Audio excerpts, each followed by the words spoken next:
$1K? Are you serious? So you are so homophobic that $1K you would miss out on $1K for a picture, bro. 5 seconds you will miss out on that because that's gay shit. You see yourself. This is With an S, a music commentary podcast where we talk about all things Afrobeats, ranging from new music to more serious issues within the music industry. Hi guys, welcome back to another episode of With an S with your Afrobeats Avengers. I have a special guest here, but before I let him introduce himself, I'll let my coach just, because she's going to hit my head if I don't allow her to introduce herself. So please, you have the stage. Thank you so much, everybody. Welcome back to another episode with an S with Sharon, Ntan, and her co-host, Bola. Wait, why did you now bring you back like that again? Sorry. So you can just take it to where it's supposed to be. Okay, thank you so much. So I'll take it to where it's supposed to be. And that's to our special guest, Mr. Faji Jackson. That's why I said I'm going to call you, because I feel like you should take that inside and you should use see this chain now. Stop. Wait. We have to hail the swag first. We have to hail everything. Yeah. Come on. I want to tell you to get up and spin, but it's okay. Give us 360. It's not this swag. But one of the upcoming superstars that I can't lie to you, is hot right now. But let me allow you to introduce yourself. Give us the vibe now. So hey guys, this is Toye, and you're now welcome to the Toye podcast. I have my two special guests here with me. This is the Toyé Show now, it's the takeover.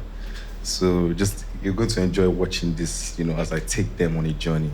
Yes. Yeah, I'm feeling good to have them here. It's actually nice. Thank you so much How for you guys having us. doing? We're good. very well, thank We're you. good. You We're guys are doing good. we're proud I'm to be liking in the your drip. I'm presence. liking the drip. Can you take us on a journey of it? Bro, this is the Toye Show. If anybody's taking us on a journey, now you go take us It's a on the Toye journey. Nah, we're happy to have you here.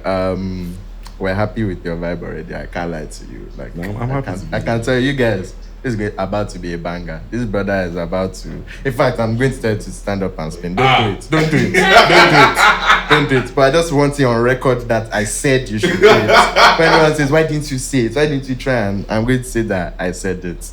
But again, lovely to have you. This swag. The first thing I want to ask, and I can't lie, you have to be honest, because we're here to be honest too. Please and thank you. I know you have two sides. You have your ATL side. Yeah. No. Why are you laughing? You have your ATL side and you have your Ibadan side. Happy boy. Okay. So can you just take us through that, because I know you have both sides. What inspired you in terms of coming from ATL and drip, life, music, all of the above. This actually is contrary to what most people believe. This is not a cheetah print. This is a leopard print, and it's inspired by the leopards that are in Ibadan. For my American people watching, these glasses. I don't even know where this guy. I don't want to say where the place I got it from. Maybe I don't go they collect customer based on the chain too. I don't want to see if I get that because they don't give me discounts. And the shirts. Actually, this is my brother's shirt. Actually, I just saw it and I was like, you know what, this would look better on me than you. So here we are. It does look better than me. And then the pants. You guys can't see the pants. I know they look my yash. So, but down to all seriousness, it's good to be here. I literally switched. You were giving us pigeon, and then suddenly we were in. So I don't even know what I did. But also, there's somebody in the background. He's himself, they do himself, but we're not gonna go there. He knows himself. Okay, so just picking up on those influences as well. You were born in Atlanta. Yep. When did you end up moving to Ibadan?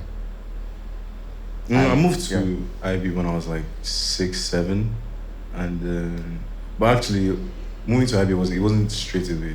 They took me to Ekiti first. So like, can you imagine going from like Yankee to Ekiti? That's your first world tour. My first experience of Nigeria was like, I think it was Ado Ekiti actually. Like my first like proper experience of Nigeria.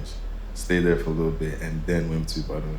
So they took me to the, they think I just use this on whole body first, and then they took me to Ivy. It was a cool experience though. Like I was there for a while, and then I went to secondary school. I mean, I did some primary school in Ibadan too. I don't want to give saying the name of the school. And then give promo too. Bro said no free promo anywhere. Please don't kill me, I beg. So that means your formative years were basically in what, Ibadan? Ibadan, yeah. What are your, should I say, earliest memories or fondest memories? Ibadan. You have to have something now. The way you changed your face, I don't like it. So my fondest memories in Ibadan was like, there's this shop we used to go to. There's this one core memory that I'll never forget. Actually, it was when Blackberry Babes was Blackberry, not Blackberry Babes. You watch Nollywood, you don't cast yourself. Oh, bro, I didn't watch Nollywood. Blackberry Babes. Sue me. Yeah, she said you didn't want them to see you. Nollywood come now. Don't worry. They open out here small. But my fondest memory was actually like, there was this lady's shop we used to go to.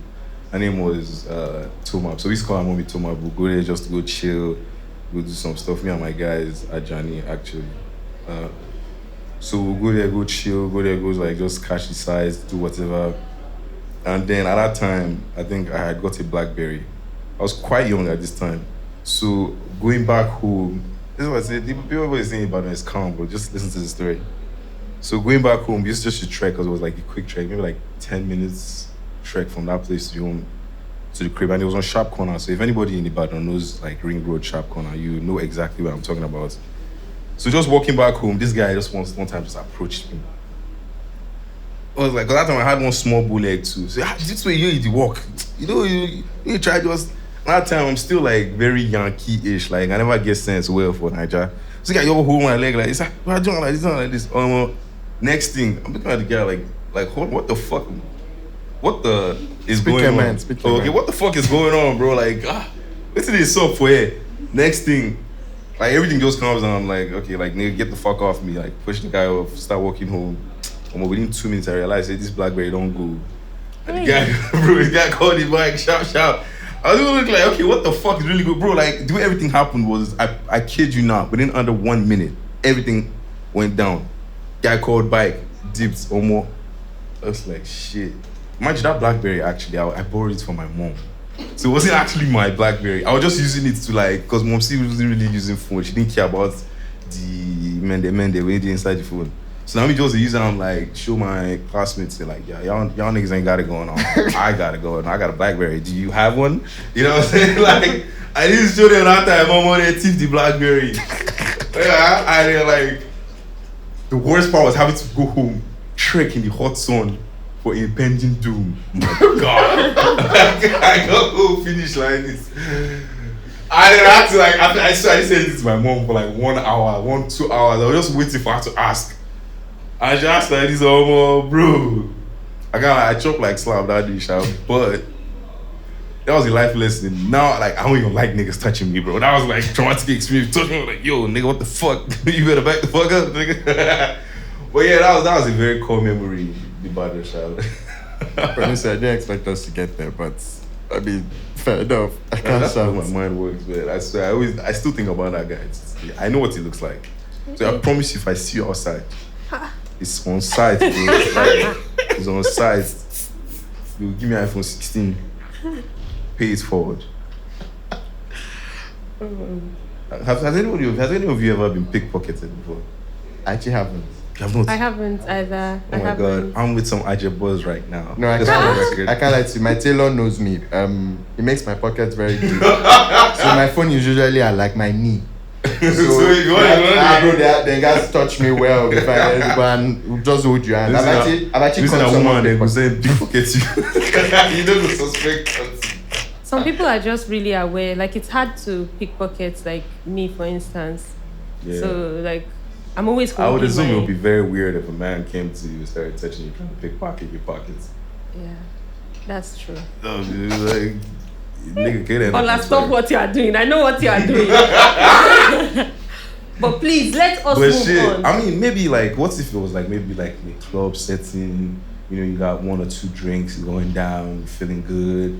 You know, the guy is a fine guy. You're like, oh, fuck it. It's a nice night. You know, It can never be me. you're feeling groovy. Don't worry, it And can never be You don't me. know that he's actually trying to steal your phone. That's if you carry phone to the club. That's the truth.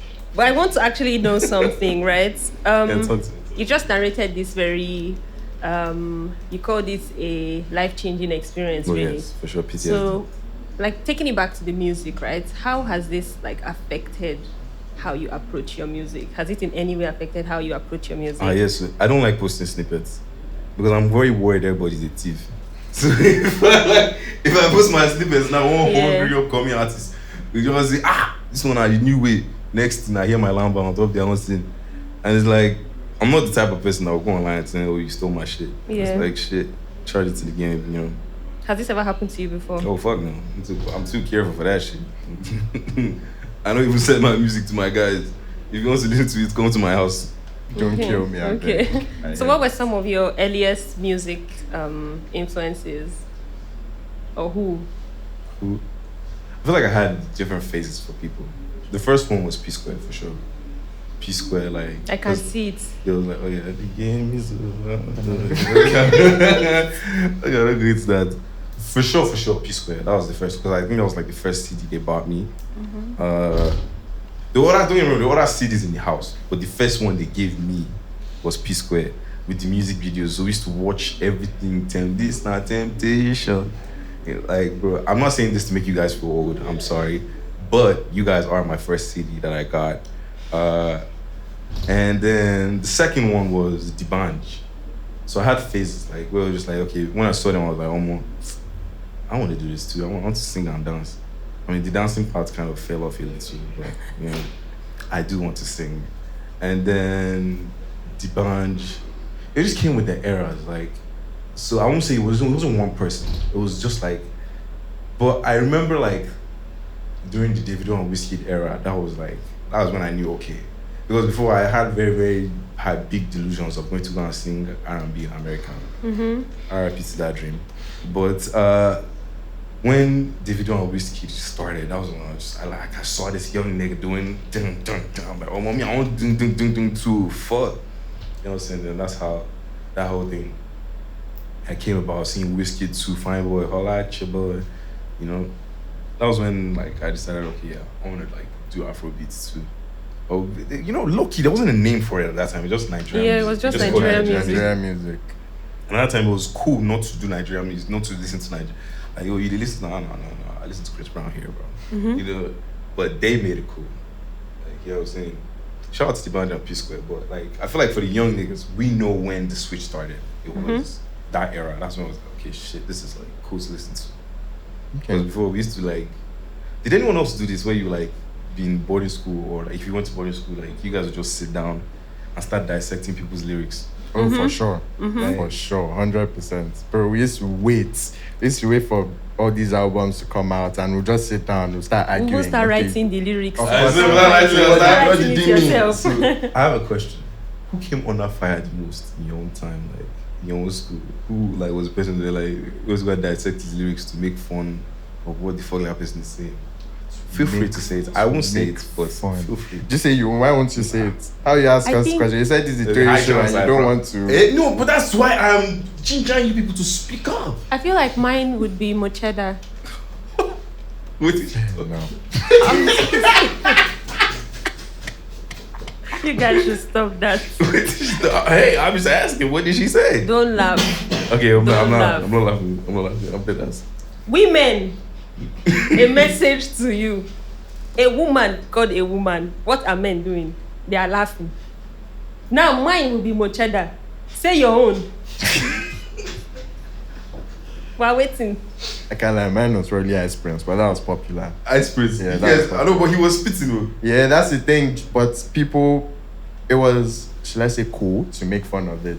So Wow. when people say, I don't play piano, but I'm always on key, that type of That was actually hard, bro. Problem is when it's that clear. A lot of times the secondary, it's okay. Like, what do you know? You're chilling. You're just hearing that, and you're like, this guy is just doing on, yeah. And you're almost saying, yeah, we can say that as well. Like, I can come up with that. Not saying secondary I school rap, wow. but basically that. No, that but he was- gingered a lot of like rhymers. Like I remember, like back in secondary school, I have a few friends that decided to rap because of him. I still remember your raps. I will not open your yash. Because I know they're probably watching this like right now, but we know you. You used to try to rap. Okay. It's okay. It's fine. It's fine. But honestly, guys you mentioned, especially with like P Square and all, they tend to be performers. Like apart from music, they tend to also perform with their music as well. You actually said you wanted to like try and dance like them as well. Was that ever a thing where you fully wanted to go into performance plus music? Again, like Chris Brown. Anybody that knows me knows I'm obsessed with Michael Jackson. Like for the last maybe 4 years, 5 years, he's like maybe it was just last year where like somebody dethroned him. But he was always my number. Who dethroned him? Kanye West actually. So always on my number one listen. Like if you go through my listen, you see Michael Jackson first for like a lot of minutes, and everybody else comes after. Because he has so much music that I'm always discovering something new. So like when I was young, I was definitely even more obsessed. Like Ragu, you do the dance. I will not do that right now, guys. See, you guys are waiting for me to. Oh no, bro! I'm literally like. But you can add it to your promo. We'll accept it. You know, anything artists do when they are trying to promote new music, we'll take it. So it's fine. Shit, you might as well you might see some Michael Jackson stuff coming out later though. So I have a question for you. Talk to me. When you were in school, you used to perform, true or false? When you were in high school, true or false? Brother. There are only two There are answers. there are two options, or false. true or false. There's no Before. True, I did. Very good. So now tell me, how was that experience for you? I was a very shy kid. Okay. I'm not gonna lie. I was a very shy kid. Like I was in my shell a lot. But I feel like I was devious as a child. Like I was a very devious child. Like we all could do something bad here, but I would be the only one not to get in trouble even though I did it with you. You know, I feel like that was just like my own pee. And my earliest something of me singing and dancing or whatever that was in the choir, but not in the way you guys would like say, this is like, he was in the choir singing and dancing. God forgive me. I'm about to tell the story. This is actually the first time I've ever said it, but like back in Olashere, so I went to the school called Olashere. How come you did not say you don't want to do free promo? Well, that's school, a good school. You go Google my school fees that time. You know, say, Papa and Mama try. You know what I'm saying? Like that. Okay. Mm-hmm. So, yeah, like back in that time, there was like this. So we used to have this the Oba's house because it was a king that owned the school. Yeah. So if you sang in the Anglican church in the choir after church service, you go to his house and you eat. Mind you, did any of you guys go to boarding school? Yeah. Okay, so you know what the food is like. It's not very. I mean, they're cooking. I did not for go to that type. Let me not even try to relate with the public. I mean, the food was good. I don't know. Okay, no, your food was good. Yeah, the food was okay, yeah, but it wasn't like if you eat that shit like every Tuesday at the same time. At some point, you're going to say, okay, I don't want to eat this on Tuesday. What if I want to eat bread on Tuesday? Why do I have to eat yam on Tuesday?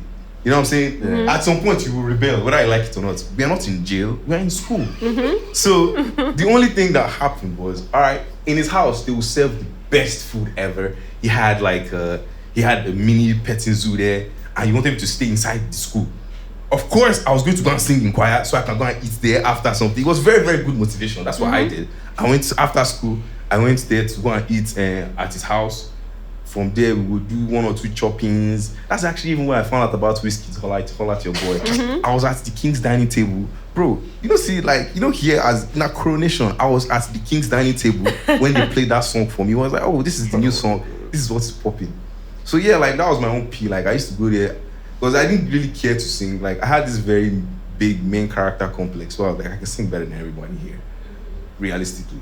I mean, who else has a career out of music now? Sorry, oh. But who go into that? But like, should have told me this is what we were coming to. So at that point in time, that was like my pee. Like I was just like, you know what? I don't really care to do this because I'm just like, everybody's off key. I mean, they weren't actually off key. But in my own head at that time, I'm like, you know what? I don't really need this. Yeah. But I want to eat at this man's house. I want to eat proper bread and egg with Milo and pick milk after. Like, and then I can go sleep, like proper chilling, then go play with the peacock outside. Bro, like, this is life. I'm surprised a lot of kids didn't think of that. But I guess I was just a visionary in my own right. I just wanted to chill. And I nobody just wanted was to chill, man. So I started singing in choir, chopping after. I think there was even one time we got to leave school because of it. I felt so fulfilled. Like, yeah, I'm making the right decisions. I sang that day, trust me. I went to the laundry to sing. Boy, was I singing. There's probably somewhere on NTA you see me in front, just singing my heart out because of bread and egg, man. We were singing for bread and egg. Bro, you're making yourself sound hungry. Please. Bro, best believe, I was a scrawny little kid. I needed that food. But I mean, so going from there, and I know you went to college and you went back to America for college. Yeah, for college. So how was that? Because I mean, I'm sure you had fully transformed into a full-blown Nigerian before you went back, because those were your developmental years. Yeah. So how was it like going back to America and trying to? How did your mentality change, just in terms of your life and also with your music? I saw I was sharper. I didn't want to say this, but I feel like I was smarter than everybody else there. Like, as they just, I felt like they jumped a bomb in the middle of these Weibo people. It was more like, best believe I was finesse. Like, shout out to school, the things I was doing, I cannot say on camera because they might take my certificates. But just best believe I was, like, it helped me a lot.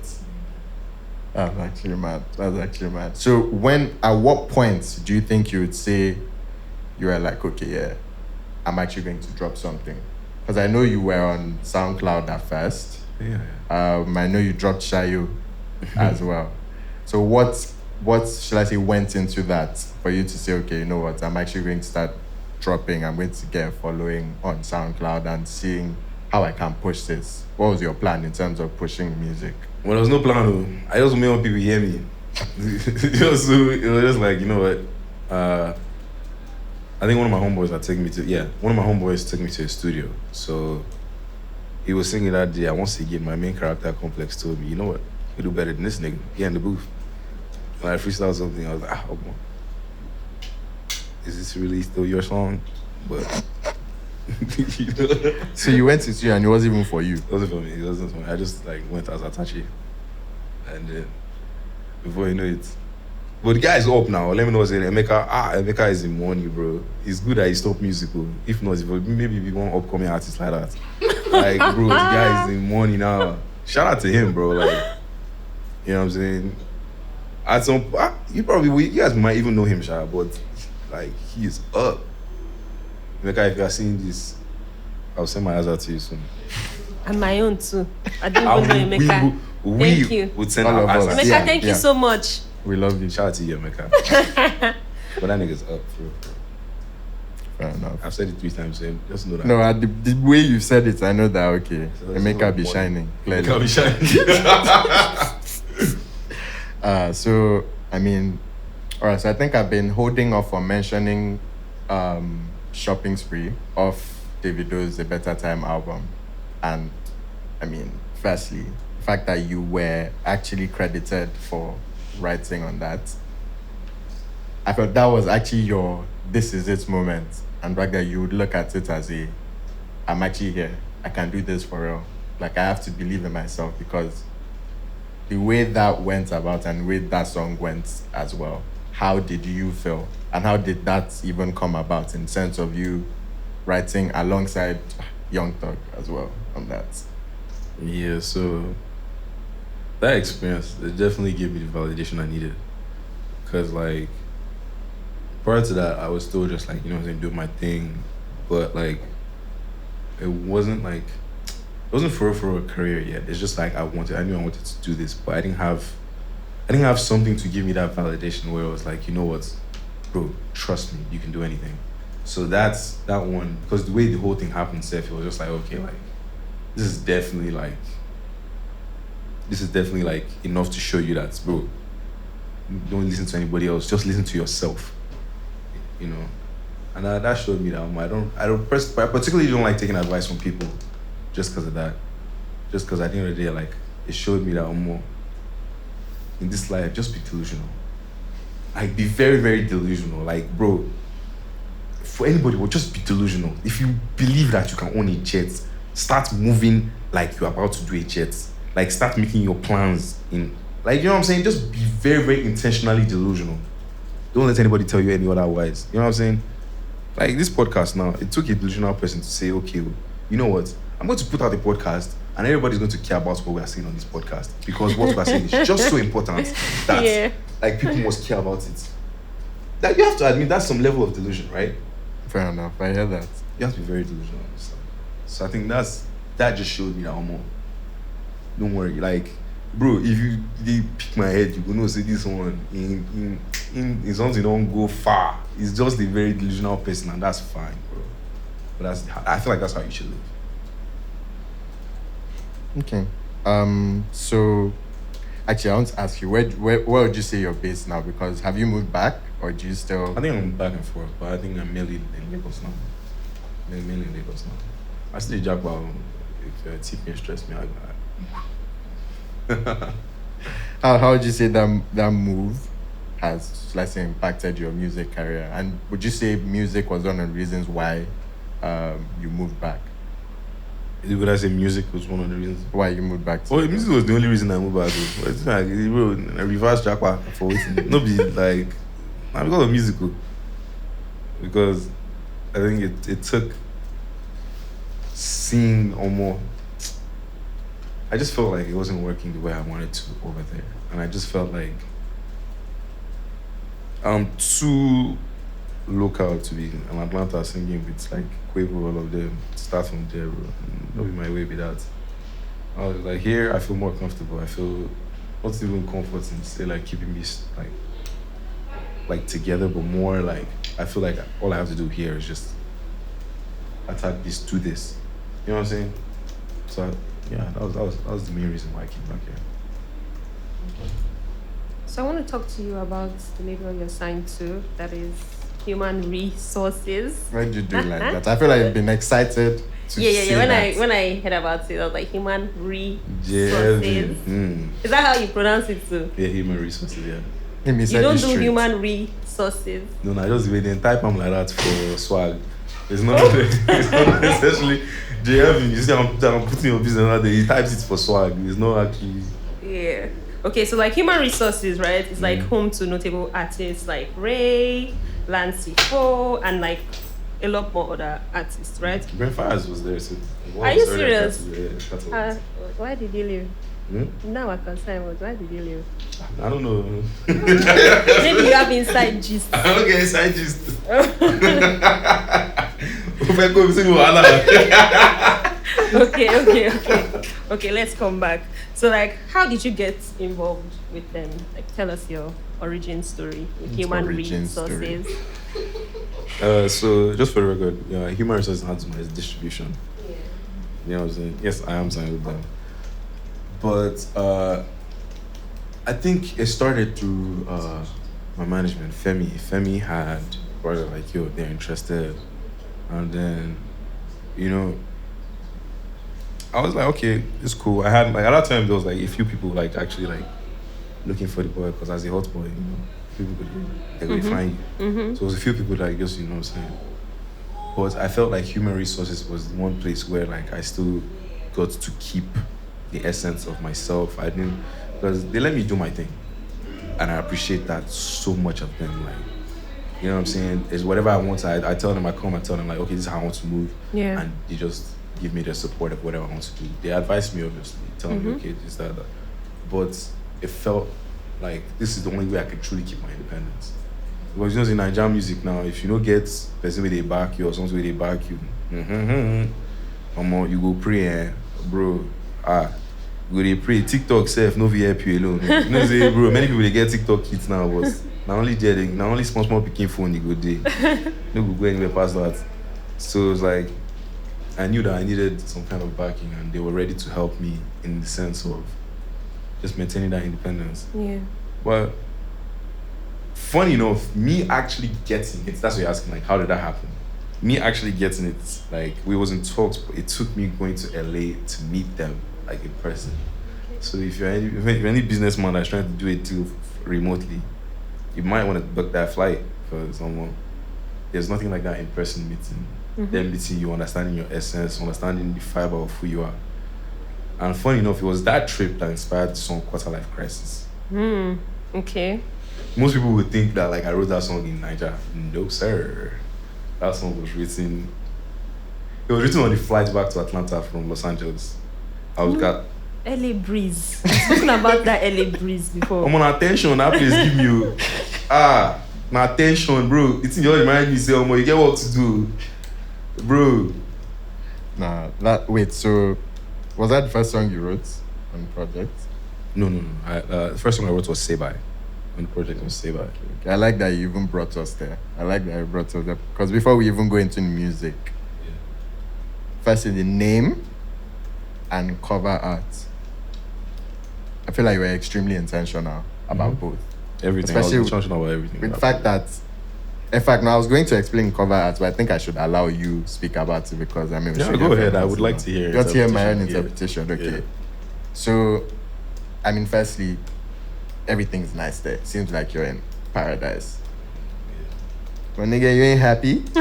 You're not smiling. You're just there like, okay, cool, paradise. Like anyone you see in those sorts of pictures would normally be happy, would normally be jovial and everything. But you're just there, even with the crown and everything, still just nonchalant with almost. Yeah.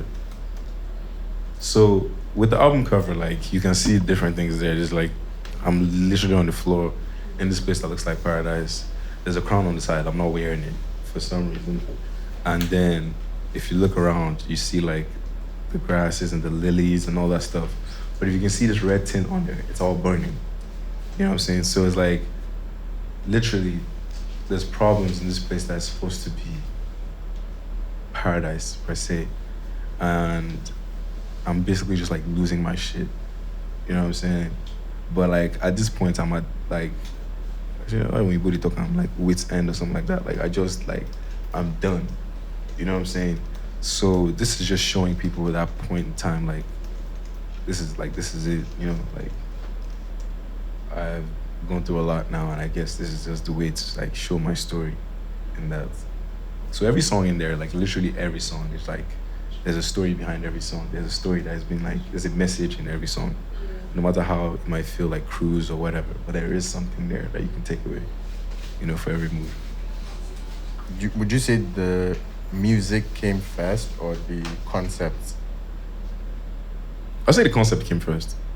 The concept came first, more in the sense of my homeboy had gone to jail like earlier, and just a few things that happened where it was like, oh more, like this is just how I was feeling. And then I think I was just telling him something, like we actually just said it in a conversation. I'm like, yo, this is what it feels like oh more, Yankee supposed to speak, all these things supposed to like, but like, bro, there is so many problems here, you know. That's how that whole thing came about. And then moving back to Nigeria, then I just felt like I have to tell the story from perspective of me being in Lagos now, you know. So that's how the whole thing came about. I have a very random question. Talk to me. Was the artwork in any way, because that's my own interpretation, was it in any way inspired or related to like the Garden of Eden? Yeah, kind of. Okay. Yeah. Okay. You didn't shake me after when I don't like it. But you mentioned something that was very emotional. Like generally, the entire project it's emotional, right? You can tell that there is this like the amount is like Meraki, you know, the amount of time, effort, love you put into something. And right now, you just mentioned your homeboy going to jail and everything. And I just want to know, like, how important was it for you to tell that story? And, like, you know, some people have such a story and they feel like they want to hold it. But why did you feel like this is something I want to? Because I feel like for me, music is the diary. I use it to capture, like, each time, each point in time, how I'm feeling. You know what I'm saying? And that theme went well because that's like, at that point in time, that was the overall theme of how I was feeling at that point in time. Yeah. So each song, like that's just one part. Like Paper was basically, the song Paper on there was Paper, basically yeah. about that quarter life crisis, about how I was feeling at that time too, where I felt like, oh, this is quarter life crisis. And then Human was about my older cousin passing away. Say Bye was about love story turned sour, you know what I'm saying? It was like, and me also saying bye to Yankee, in essence. And then Special, that's the love story on there. That's the only, I feel like that was the only love song there, for real.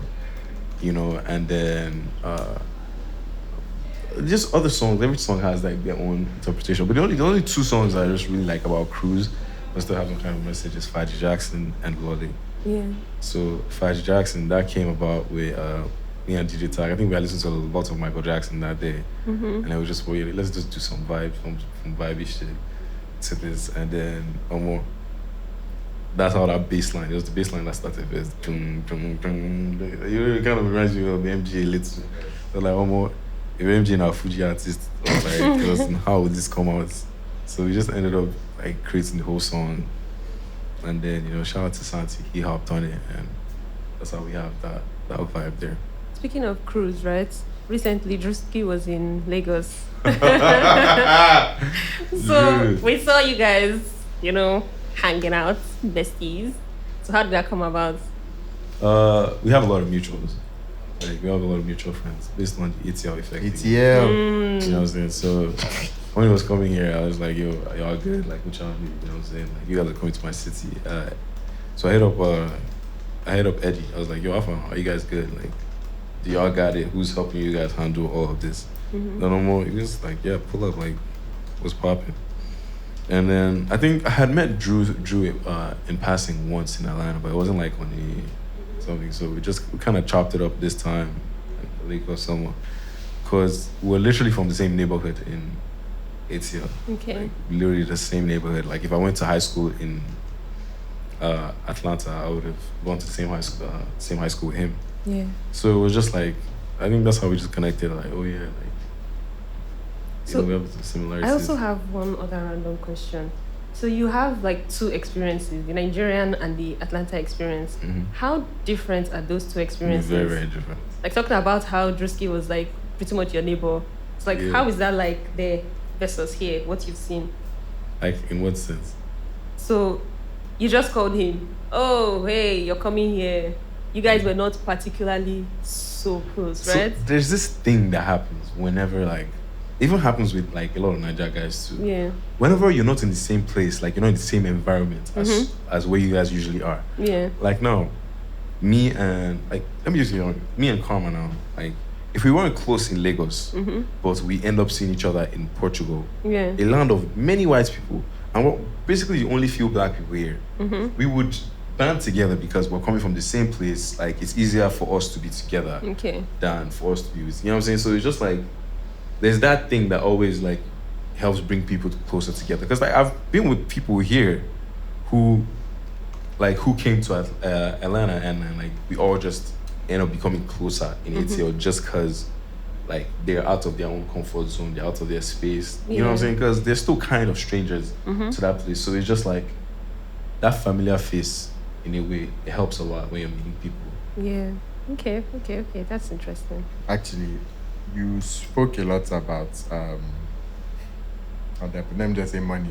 I was going to say bowling, but I'll say money in a sense. On your project as well. I think on Say Bye, Quarter Life Crisis, on Special, but in different ways, of course, and different ways that's kind of, should I say, impacted or affected your life, both positive and negative. Was that intentional as well? Yeah, or was it just I love money. I like money, man. You know, like I'm even tempted to ask my wife to Roger me something based on this. You should. I'm gonna ask him after this interview. Billing. For sure. That's actually very interesting because I can't blame you. I love money too. So I beg, if you bill him my own percent. No, I got you, bro. I got you. Use style for us because this I don't know if boss. I'll do 20% or only 10. I'll take it. When I go share, okay. Nothing spoiled. I'm expecting at least 10K dollars. So at least 1K, 500. I mean, it depends. If you guys are going to share, have you just drop them for table then first to collect? First to collect. No, I can't. Okay, so apart from that, I mean, of course, there's a theme of money there, but as Sharon had mentioned, you also went quite deep on projects, especially on paper. When you just spoke about your personal experiences with your brother as well. I don't know if you want to, should I say, let us know how that came about as well? In Paper? sense of, yeah. You want to know what they do, like... Okay, sorry, don't be annoyed. The ones you can speak about. The parts you can speak about. I'm not talking about pictures. I said, are you sure you know what you're asking me right now? Hey. What's understood does not have to be said. But yeah, like... we're just basically, we're living fast. You know what I'm saying? Because when we reach there, finish, and then like... you see more... America is not favorable to the poor. Like, if you don't get money, you'll be a very big spectator for balling if you live anywhere else. Even if in this Nigeria, then go use money terrorize you. So, we just understand, you know, we have to make some shit shake for ourselves. Like, we can't just watch on the sidelines, you know? So that's how the whole thing came about, and then everything casted. And then, but I mean, now he's out. Shout out to God. Thank God he's out now. And you know, like, guys are chilling. We beat everything, like, everything came out how it's supposed to. Thank God, you know? I love that. So you're going back to the US. You have the US tour. Yeah, tour. How do you like the fact that, I mean, you've moved back to Lagos and everything to push this music thing, and you can see that coming into fruition up to the point where you're actually going to the US to perform these songs that you've brought out as well. How does that feel? Does it feel like a sort of like full circle moment? I don't know yet. It's weird because like I'm doing the work that needs to be done, but it's like I don't know. You know what I'm saying? Like, I just know that I have to do this. Because like if I don't do it, I feel like who would in a way, like especially for like diaspora artists, because all of them know the struggles they face, so it just feels like I have to do it, you know. And I actually don't know how it just makes me feel like, okay, like this is something that you have to do, this work, you have to do this, then the outcome is where I'll now be like, okay, this is what happened from this. I honestly don't have any feelings about it. Like, it's weird. I know I probably should be like, yay, tour. And well, it's nothing like that. It's like, oh my God, I'm going on tour. I gotta do this, I gotta do that. Oh, Jesus Christ. You know, that's like, if anything, that's what it's more feeling like. You know, but at the end of the day, like, I know I have to do this, you know. So what would you call that emotion? Like beginning of grace. No, wait, I feel like you're very okay. Let me rephrase that. What are you looking forward to? I'm looking forward to performing if I say it now, like, where am I looking forward to performing? And just what are you looking forward to in general, just in terms of, so, and where are you looking forward to performing actually, yeah? I'm looking forward to money, like, I'm gonna lie. Now the money we are delivered to. Of course. Shout out to people, I can't wait to see you guys' smiles. I'm supposed to say that, but I cannot wait to see your wallet. That is what I can't wait for. But I can see your smile and wallet. We can make both of them. Yeah, but they're not mutually exclusive. We can do both. You know? Shout out to people that are coming to spend their money from you. God will bless you. Amen. You know, dollars now they bring, no be naira. In this trying times. Oh, don't worry. When I big well, I go to do that. You know, this Chris Brown, you do those meet and greet. I go do them, all of us go stand, do which kind of picture you want. Okay, you make a seat for your lap. I go sit. You know, just like, oh, but bro, because people always ask, like, why is Chris Brown doing this for $1,000? That's 1.6 million naira. Let's put it in perspective, bro. Anything, bro. What do you want me to do? You want me to feed you? Like, come, bro. And I don't discriminate. If you are a member of the rainbow, we go do them too. And as long as, bro, we just let's snap picture, nothing spoil. Let's, bro, anywhere. I saw someone like said something like, this guy is like when Chris Brown took a picture with like someone that was was gay. And I'm like, they were making a big deal out of it. I'm like, bro, $1K? Are you serious? So you are so homophobic that $1K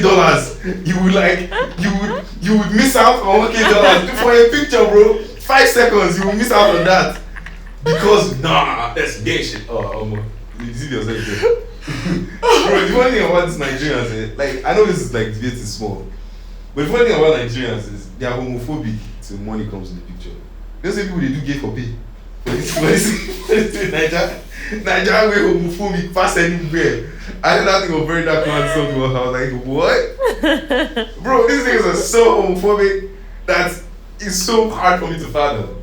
Because bro, the funny thing about this Nigeria, if you go outside now and I tell you, okay, I have 1.6 million naira now, find your fellow man and kiss him. You know how many men will kiss each other? I know a lot. So you tell me that because I'm so taking picture with him, bro, I'm debating too much. But trust me, I'm gonna take that picture. And I know don't go find you stars, go snap. Bro. This has been very interesting. I can't talk that.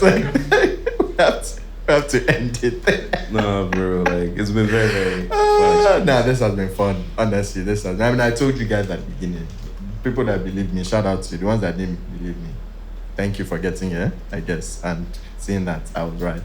But yeah, before we go, Toyé Show, please relax, my guest. was going to. Thank Sorry, you. don't be Thank annoyed. you Don't so be much, annoyed. our host. Take us away. I had fun with my special guest today. I want to say that's the conclusion of the Toye Show. My guest, please wave for them. Wait for them. Yeah. You know what I'm saying? I'll see you. When I will see them next? I will see them soon on the next episode of the Toye Show. Bye. Can't wait to see you. Awesome.